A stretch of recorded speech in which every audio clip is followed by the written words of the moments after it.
Everyone, तो आज है हमारी इनवर्टिब्रेट्स की 7th क्लास, जिसके अंदर हम पढ़ने वाले हैं प्रोटोजोआ कल्चर के बारे में।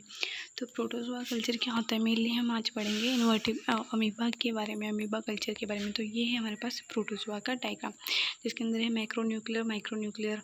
ठीक है, तो ये किसके अंदर काम आता है हमें पता है कि एक रिप्रोडक्शन के अंदर काम आता है, एक जनरल जो भी सेल के स्पेसिफिक फंक्शन होंगे उनको काम करवाने में हेल्प करता है। उनके अंदर सीलिया पाए जाते हैं, ठीक है, एनल पोर होता है, फूड वैक्यूल्स होते हैं, ठीक है। तो कॉन्ट्रैक्टाइल वैक्यूल, ये सब क्या होता है प्रोटोजोआ के अंदर, हमें पता है क्या होता है, हमने जनरल कैरेक्टरिस्टिक्स के बारे में देखे थे। अब आप देखते हैं प्रोटोजोआ कल्चर होता क्या है। तो प्रोटोजोआ कल्चर क्या होता है, प्रोटोजोआ कल्चर का मतलब क्या होता है कि प्रोटोजोआ को ऑर्गेनिज्म, जो जितने भी प्रोटोजोआ ऑर्गेनिज्म है उनको ग्रो करवाना, किस कहाँ पे, लेबोरेटरी के अंदर, कंट्रोल इन्वायरमेंट के अंदर उनको ग्रो करवाना ही क्या होता है, प्रोटोजोआ कल्चर होता है।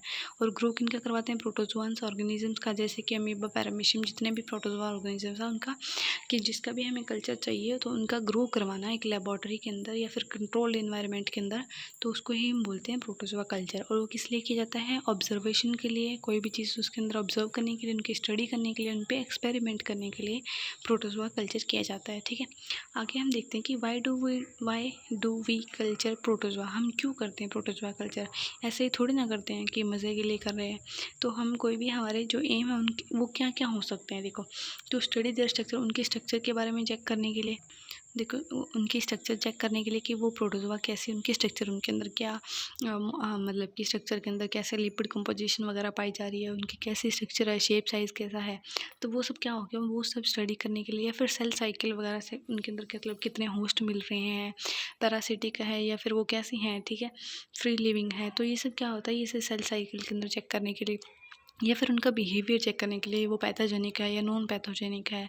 ठीक है, तो एक तो ये हो गया कि स्ट्रक्चर, सेल साइकिल या फिर बिहेवियर चेक करने के लिए हम प्रोटोजोआ कल्चर करते हैं। दूसरा क्या हो गया कि कोई भी रिसर्च या फिर एक्सपेरिमेंट करने के लिए उनके ऊपर, बायोलॉजी के अंदर, जैसे हम कोई भी ड्रग टेस्टिंग कर रहे हैं, तो क्या होगा कि हम, जैसे हमें पता है कि जो हमने जनरल करेक्टरिस्टिक्स के अंदर देखा था कि प्रोटोजोआ कहाँ मिल रहे हैं, फ्रेश वाटर के अंदर मिल रहे हैं। तो अब हमें, मान लो मैंने कोई नई ड्रग बनाई है, तो वो अगर मुझे वो प्रोटोजोआन्स के ऊपर चेक करनी है कि मतलब वो प्रोटोजोआ को किल कर सकती है या फिर नहीं, जो ह्यूमन को डिजीज़ कॉज करते हैं। तो ऐसे थोड़ी ना कि मैं प्रोटोजोआ मतलब जाके सीधा पॉन्ड के अंदर ड्रग डाल दूँगी और मुझे पता चल जाएगा कि हाँ प्रोटोजोआ मर गए। तो हमें क्या करना पड़ेगा, उसके लिए पहले प्रोटोजोआ को कल्चर करना पड़ेगा। अब वो कल्चर करेंगे, उस पर हम ड्रग डाल के देखेंगे कि उनके ऊपर क्या इफेक्ट पड़ रहा है। तो इसलिए हम प्रोटोजोआ कल्चर करते हैं, कोई उनके ऊपर एक्सपेरिमेंट करने के लिए या फिर रिसर्च करने के लिए। ठीक है, आगे है कि कुछ एक जो प्रोटोजोआ हैं, वो कुछ एक जो हम कोई भी ऑर्गेनिज्म का, बड़े ऑर्गेनिजम्स का, अदर ऑर्गेनिज्म का क्या करते हैं, जब हम कल्चर करते हैं या फिर उनको कुछ भी मतलब जब हम उनको कल्चर करते हैं लेबोरेटरी के अंदर, तो उनके लिए क्या करता है, फूड का भी काम करता है। ठीक है, तो इसलिए हम कि हम ये है ना कि हम प्रोटोजोआ कल्चर करवा के उन्हें फूड, ऐसा उनको फूड प्रोवाइड करवा दें, फूड प्रोटोजोआ को एज अ फूड की तरह। ठीक है, और कुछ एक क्या करते हैं, जूलॉजी लैब के अंदर हम क्या करेंगे कि जूलॉजिकल लैब के अंदर हम एजुकेशनल पर्पज़ के लिए भी क्या होता है कि प्रोटोजोआ यूज़ होते हैं। ठीक है, कि कोई भी चीज़ हमें पढ़ानी है बच्चों को, तो पहले प्रैक्टिकली भी तो दिखानी पड़ेगी, तो इसलिए कल्चर किया जाता है। अब हम देखते हैं कि रिक्वायरमेंट क्या क्या है प्रोटोजोआ कल्चर करने के लिए। ठीक है, तो हमें पता है कि प्रोटोजोआ कल्चर करने के लिए, हमें पता है कोई भी चीज़ कल्चर करने के लिए पहले हमें कंटेनर वगैरह चाहिए होते हैं। तो इनके लिए पहले हमें कंटेनर चाहिए होंगे। कंटेनर्स कैसे होंगे, क्लीन होंगे। कंटेनर कैसे कैसे हो सकते हैं, जैसे ग्लास बीकर्स हो सकते हैं, जार हो सकता है, पेट्री डिश हो सकती है।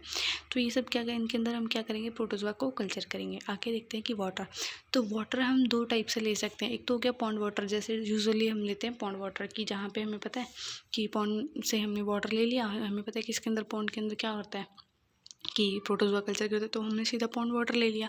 ठीक है, या फिर हम ले लिया डिस्टल वाटर। डिस्टल वाटर के अंदर हमें पता है कि कोई भी माइक्रोब्स वगैरह, कोई भी एंटिटी क्या होती है, ग्रो नहीं करती, मतलब कि एकदम साफ़ सुथरा पानी होता है, जिसके अंदर कोई भी न्यूट्रिएंट वगैरह कुछ भी नहीं होता। ठीक है, बिल्कुल ज़ीरो इम्प्योरिटी वगैरह कुछ भी नहीं होता, तो ना प्योरिटीज़ वगैरह कुछ नहीं होती। तो उसके अंदर हम क्या करेंगे कि उसके अंदर जब कुछ होता ही नहीं, तो हमें कुछ ना कुछ तो न्यूट्रिएंट ऐड करने पड़ेंगे, ताकि वो क्या करे कि प्रोटोजोआ ग्रो करे। अब मैं अगर बोल दूँ कि आपको मैं एक खाली रूम, अगर मुझे आप पे स्टडी करनी है, तो मैं आपको एक खाली रूम के अंदर डाल दूँ, अगर उसके अंदर कोई भी न्यूट्रिएंट वगैरह, फूड वगैरह नहीं है, तो आप कुछ दिनों में मर जाओगे। तो उसी टाइप से क्या हो गया, हमें कुछ ना कुछ तो न्यूट्रिएंट ऐड करने पड़ेंगे उस डिस्टिल वाटर के अंदर। ठीक है, तो आगे देखते हैं कि और क्या, अब हमें न्यूट्रिएंट वगैरह ऐड कर दिए। अब ऑर्गेनिक मटेरियल वगैरह भी तो ऐड करनी है। ऑर्गेनिक मटेरियल क्या क्या हो सकते हैं, मतलब कि न्यूट्रिएंट तो ऐड कर दिए, ठीक है, हाँ, कि पोटाशियम वगैरह जो भी जितने भी जो भी उनको चाहिए वो न्यूट्रिएंट ऐड कर दिए। अब उनको खाने के लिए भी तो कुछ चाहिए होगा, तो फीडिंग जो भी प्रोटोजोआ बैक्टीरिया पे फीड करते हैं तो उनके लिए बैक्टीरिया वगैरह डाल दिए हमने ताकि प्रोटोजोन पे फीड कर ले, खा लें, ठीक है। अब आते हैं इनोकुलम। तो इनोकुलम ये इनोकुलम हम 2 टाइप से ले सकते हैं, या तो हे इन्फ्यूज़न ऑफ इनोकुलम ले लें या फिर प्रोटोजोआ का स्मॉल सैंपल ले लें। कहाँ से? पॉन्ड से ले लें सीधा।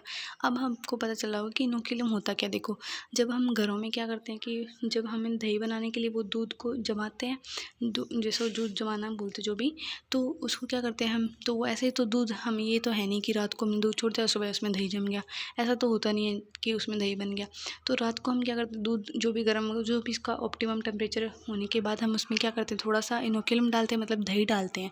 तो वो दही क्या होता है, जो हमने 1 या 2 चम्मच जितनी भी हमने उस जो भी उस दूध के अंदर, मिल्क के अंदर डाली दही बनाने के लिए सुबह, तो क्या करते हैं, वो जो दही हम डालते हैं तो वो क्या होता है, वो इनोकुलम होता है, ठीक है। तो वो इनोकुलम हम यहाँ कहाँ से ले सकते हैं, या तो पॉन्ड से सीधा ले सकते हैं। प्रोटोजोआ का छोटा सा सैंपल, कोई भी थोड़ा सा वाटर ले लिया, तो उसमें प्रोटोजोआ होनी चाहिए, ठीक है। तो वो क्या हो गया, इनोकुलम हो गया या फिर हे इन्फ्यूज़न हो गया, ठीक है। अब देखते हैं कि हे इन्फ्यूज़न होता क्या है। जो कॉमन मेथड है ना प्रोटोजोआ के लिए, इनोकुलम कहाँ से ले जाता है, हे इन्फ्यूज़न मेथड से लिया जाता है। तो अब हम देखते हैं कि हे इन्फ्यूज़न के अंदर कैसे बनाया जाता है। तो हे इन्फ्यूज़न बनाने के लिए हमारे पास मटेरियल क्या क्या होने चाहिए। देखो, ड्राइड हे या फिर ग्रास होनी चाहिए। देखो, ये मतलब कि हम जो भी सूखी घास ले लेंगे, ठीक है, तो उनकी जो सूखी घास होगी या फिर जो बनाना पील होगा, ड्राई बनाना पील, उसको ले लेंगे। और क्या लेंगे, बॉइल्ड वाटर या फिर डिस्टिल वाटर ले लेंगे। हमें पता है कि बॉइल्ड वाटर के अंदर भी क्या होता है, इम्प्योरिटीज़ जो भी न्यूट्रिएंट वगैरह कुछ नहीं होता, तो या फिर डिस्टिल वाटर ले लेंगे। और एक ग्लास जार या फिर बीकर ले लेंगे, ठीक है। ये चीज़ें हमने ले ली। अब हम क्या करेंगे, स्टेप्स कैसे बनाएंगे। देखो, कि प्रिपेयर इन्फ्यूज़न को कैसे प्रिपेयर करना है। तो इन्फ्यूज़न को प्रिपेयर करने के लिए हमें पता है कि अगर हम इन्फ्यूज़न ले रहे हैं जब, तो हमें इन्फ्यूज़न प्रिपेयर करना पड़ेगा। अगर हम इनोकुलम क्या ले रहे हैं, स्मॉल पॉन्ड से सीधा ही ले रहे हैं, तो हमें इन्फ्यूज़न प्रिपेयर करने की ज़रूरत नहीं है। तो हम ले रहे हैं कि इन्फ्यूज़न हमें प्रिपेयर करना है, ठीक है। क्योंकि अगर हम पॉन्ड से सीधा लेंगे ना, क्या होगा कि देखो, लेने को हम ले सकते हैं पॉन्ड से कि इनोकुलम, बट ये होता है कि इनोकुलम लेने से उसके साथ अगर हमें सिर्फ अमीबा का ही कल्चर करना है, तो ज़रूरी तो नहीं है कि पॉन्ड के अंदर सिर्फ अमीबा ही प्रोटोजोआ मिल रहा, उसके अंदर अलग बैक्टीरिया वगैरह और पैरामीशियम स्पीसीज भी तो मिल सकते हैं उसके अंदर, ठीक है। तो उस चीज़ से बचने के लिए कि वो एक स्टेप प्रोड्यूस हो जाए, तो उस चीज़ से बचने के लिए हम क्या करेंगे, इन्फ्यूज़न ले लेंगे, ठीक है। अब देखो कि हमने क्या किया कि कोई भी एक हैंडफुल, मतलब कि हमने घास लिया, ठीक है, उसको हमने क्या किया, वाटर के अंदर डाल के और उसको ना मतलब बॉईल कर लिया 10 से 15 मिनट तक, ठीक है। अब जो मिक्सर बन गया हमारे पास, जो बॉईल करने के बाद उसके अंदर जो भी वो मिक्सर बन गया, अब उस बॉयल मिक्सर को हम क्या करेंगे कि कूल डाउन, मतलब ठंडा होने के लिए रख देंगे। आफ्टर क्या करेंगे, फ़िल्टर द मिक्सचर। अब उस मिक्सचर को हम क्या करेंगे, फ़िल्टर करेंगे। सेकंड स्टेप में कोई भी हमने क्या किया, क्लीन क्लॉथ लिया, उसके थ्रू हमने क्या किया, जो भी मिक्सचर था हमारा उसको पास आउट कर दिया। तो जो भी मतलब कि सॉलिड मटेरियल जो भी रिमूव हो जाएंगे, क्लॉथ के ऊपर आ जाएंगे। और क्या होगा, जो भी मतलब कि जो भी मटेरियल जो पास आउट होना, लिक्विड फॉर्म में पास होगा, वो पास होकर सेकंड बीकर में आ जाएगा, ठीक है। आगे देखते हैं कि आगे क्या होता है। अब जो भी हमारे पास जो भी मटेरियल जो आया बीकर के अंदर, उसको हम क्या करेंगे, कोई भी क्लीन जार के अंदर पास आउट कर लेंगे, ठीक है। Pour the filter infusion into the clean jar, glass jar, ठीक है। आगे ट्रांसफ़र करने के बाद क्या करेंगे, उसके अंदर एडिड प्रोटोजोआ इनोकुलम। अब मान लो कि उसके अंदर न्यूट्रिएंट, ये हेयर ग्रासेस वगैरह क्या करते हैं, उसको न्यूट्रिएंट वगैरह जो भी मतलब प्रोवाइड करना होता है, वो एक इन्वायरमेंट ऐसा बनाते हैं जिसके अंदर की जो भी प्रोटोजोआ को जो भी चीज़ें चाहिए होती है, वो थोड़ा बहुत उसके अंदर पहले ही मतलब जो हमने हे इन्फ्यूज़न बनाया उसके अंदर मिल जाएगी, ठीक है। तो वो इसलिए बनाया। अब हमें उसके अंदर भाई लाइफ तो नहीं है उसके अंदर न्यूट्रिएंट वगैरह तो आ गई है, बट उनके अंदर कोई लाइफ तो नहीं है, क्योंकि हमने बॉयल किया तो लाइफ तो मर गई, ठीक है। तो जो भी लाइफ थी, अब हमने क्या करना पड़ेगा, अब उसके अंदर हमें इनोकुलम डालना पड़ेगा, ठीक है। तो देखो, इनोकुलम कैसे डालेंगे कि या तो हमने ड्रॉप पॉन्ड वाटर से जो हमने प्रोटोजोआ लिए थे, हमें ये चीज़ ध्यान रखनी पड़ेगी। जब हम पॉन्ड वाटर से इनोकुलम डालेंगे, जो पॉन्ड वाटर वाला इनोकुलम डालेंगे, तो उसके अंदर सिर्फ प्रोटोजोआ, अगर हम मतलब कि अमीबा का कल्चर करें तो उसमें सिर्फ अमीबा ही आना चाहिए, ठीक है। तो वो डाल सकते हैं। फिर सॉइल वाटर के अंदर कोई भी प्रोटोजोआ वगैरह जिसका भी कल्चर करें तो वो ले लेंगे, ठीक है। दैट में कंटेन, उनके पास प्रोटोजोआ होना चाहिए, स्पेसिमेन बात ये है। ठीक है। तो तो देखो, अब उसको क्या करेंगे, जो भी हमारे पास इन्फ्यूज़न है उसके अंदर डाल दिया, तो वो क्या काम करेगा, एज अ स्टार्टर कल्चर की तरह काम करेगा। मतलब कि कल्चर को स्टार्ट कौन करवाएगा, वही तो करवाएगा। जब आप दही डालते हो, दही के अंदर क्या होता है, लैक्टोबैसिलस ऐसे बैक्टीरिया होते हैं। तो वो लैक्टोबैसिलस बैक्टीरिया होते हैं, जब हम दही को दूध के अंदर डाल देते हैं, वो तो लैक्टोबैसिलस बैक्टीरिया क्या करते हैं कि वो आगे मतलब मल्टीप्लाई करते हैं अपनी मतलब ऑर्गेनिजम्स, दही दूध को यूज़ करके अपने मतलब जो भी अपने अपनी स्पीसीज़ को इंक्रीज़ करते हैं, मतलब अपने नंबर्स को इंक्रीज़ करते हैं, मल्टीप्लाई करते हैं। तो वैसे ही क्या होगा, जब प्रोटोज़ोआ हम डालेंगे तो वो क्या करेगा, उस इन्फ्यूज़न के अंदर क्या करेगा, उस इन्फ्यूज़न को यूज़ करके क्या करेगा कि अपनी मतलब कि अपनी ऑर्गेनिजम्स को मल्टीप्लाई मतलब अपने आप को मल्टीप्लाई करेगा और ऑर्गेनिजम्स को क्या करेगा, इंक्रीज़ करेगा नंबर में। ठीक है। और तो अब जो हम डालेंगे तो उसको हम क्या बोलते हैं, स्टार्टर कल्चर बोलते हैं। ठीक है। आगे होता है इंक्यूबेशन। देखो इंक्यूबेशन क्या होता है कि जब भी कोई भी चीज़ हम अगर हम कई चीज़ पे कई जगह नई जगह रहने जाते हैं तो हमें क्या होता है कि हमें वहाँ पे अडेप्ट करने में थोड़ा टाइम लगता है। तो उसी टाइप से जब हम इनको डालेंगे तो उनको टाइम तो लगेगा थोड़ा बहुत। ठीक है। तो उसको बोलते हैं इंक्यूबेशन पीरियड। ठीक है। अब देखो लीव द जार, अब उस जार को क्या करना है, हम जिसके अंदर हमने डाल दिया है स्टार्टर वगैरह अपना, तो उसको ओपन छोड़ सकते हैं या फिर लूजली कवर कर सकते हैं। और छोड़ना कहाँ है, हमें रूम टेम्परेचर पर छोड़ना है। मतलब जो भी हमने डाल मतलब कहीं फ्रीजर में नहीं रखना, मतलब नॉर्मल रूम टेम्परेचर पर जहाँ है लेबॉर्ट्री के अंदर वहीं रख देना है। ठीक है। आगे क्या होता है कि हमें ऐसे इन्वायरमेंट में रखना पड़ेगा जहाँ पे और कुछ ऑर्गेनिज्म मतलब कि उनको डिस्टर्ब ना मतलब इम्प्योरिटीज़ ना पाए। ठीक है। आगे क्या करेंगे, हम 2 to 3 डेज़ तक उसको छोड़े रखेंगे। उसके अंदर एक चीज़ ध्यान रखनी है कि हमें वो डायरेक्ट सनलाइट के कॉन्टैक्ट में ना आए या फिर क्या है, स्ट्रॉन्ग हीट के कॉन्टैक्ट में ना आए। ठीक है। आगे देखते हैं कि ऑब्जर्वेशन क्या होता है कि 2 या 3 दिन रख दिया। अब उसके अंदर क्या हो गया, जो प्रोटोजोआ है वो अपना मल्टीप्लाई कर लेंगे, क्योंकि उसके अंदर न्यूट्रिएंट ऑर्गेनिक फूड वगैरह जो भी चीज़ें उनको चाहिए रहने खाने के लिए, तो वो सब मिल रही है। तो वो अपने ऑर्गेनिज्म को क्या करेंगे, अपनी स्पीसीज़ को मल्टीप्लाई करेंगे। ठीक है। तो उसके अंदर प्रोटोजोआ मिल जाएंगे, जो जिसका भी हमने कल्चर किया, पैरामीशियम मिल जाएगा, पैरामीशियम का किया तो अमीबा मिल जाएगा, यूग्लिना मिल जाएगा। ठीक है। और उनको हम क्या करेंगे, वहाँ से कल्चर से निकाल के पेटरी डिश से निकाल के जहाँ से भी हमने कल्चर किया है, और हम माइक्रोस्कोप के अंदर देख लेंगे कि हाँ हमारा कल्चर कैसा हो गया, कितने हो गए, मल्टीप्लाई हुए हैं नहीं, कल्चर हुआ है या नहीं, ये मैं भी पता कर लेंगे। ठीक है। आगे देखो, आगे क्या है कि आगे है कि टाइप्स ऑफ प्रोटोजोआ कल्चर, कि प्रोटोजोआ कल्चर में कितने टाइप्स हो सकते हैं, जितने ऑर्गेनिजम्स होंगे जो जो हम कल्चर करेंगे तो वही टाइप्स हो जाएंगे। जैसे अमीबा का करना है तो अमीबा हो जाएगा, पैरामीशियम को डेटम का करना है पैरामीशियम को डेटम हो जाएगा, यूग्लिना हो जाएगा, वोर्टिसेला हो जाएगा। ठीक है। तो ये सब कल्चर हो गया। आगे देखते हैं कि तो हर एक कल्चर क्या होगा, उसके अंदर है ना स्लाइट मॉडिफिकेशन क्यों होगा। देखो अब अमीबा के लिए तो मान लो कि अगर मेरा मेरा और आपका मान लो आप जो भी हो, तो ना आप हमारा कोई कल्चर कर रहा है तो आपको खाने के लिए आपके फेवरेट फूड अलग हुआ, मेरा फेवरेट फूड अलग हुआ। तो उसी टाइप से जो अमीबा जो भी पैरामीशियम यूग्लिना उनके लिए सबके खाने का और उनके रहने की कंडीशन अलग है। जब मान लो कि आपको एसी में रहना पसंद है और मेरे को एसी पसंद नहीं है, तो उसी टाइप से क्या होगा, उनका कंडीशन उनके रहने सहने की उनके खाने की कंडीशन अलग होगी। तो जिस हिसाब का जिस टाइप का हम कल्चर करेंगे तो उसी टाइप का हमें क्या करना पड़ेगा, उसे फूड देना पड़ेगा उसके हिसाब से। जैसे हमें अमीबा का कर रहे हैं तो उसको अमीबा के अकॉर्डिंग उसको फूड देना पड़ेगा, उसका कल्चर देना, उसका इन्वायरमेंट देना पड़ेगा। अगर पैरामीशियम कर रहे हैं तो उसका अलग। तो इसने बोला है कि जो भी स्लाइटली मॉडिफिकेशन करते रहेंगे हम किसके अंदर, जो जिस जिस ऑर्गेनिज्म का हम करेंगे कल्चर करेंगे। ठीक है। बट इन्होंने बोला कि जो हे इन्फ्यूज़न है वो मोस्टली क्या रहेगा, सबके लिए सेम ही वर्क करेगा। किसके लिए, जो भी फ्रेश वाटर है प्रोटोजोआ उनके लिए सिर्फ। ठीक है।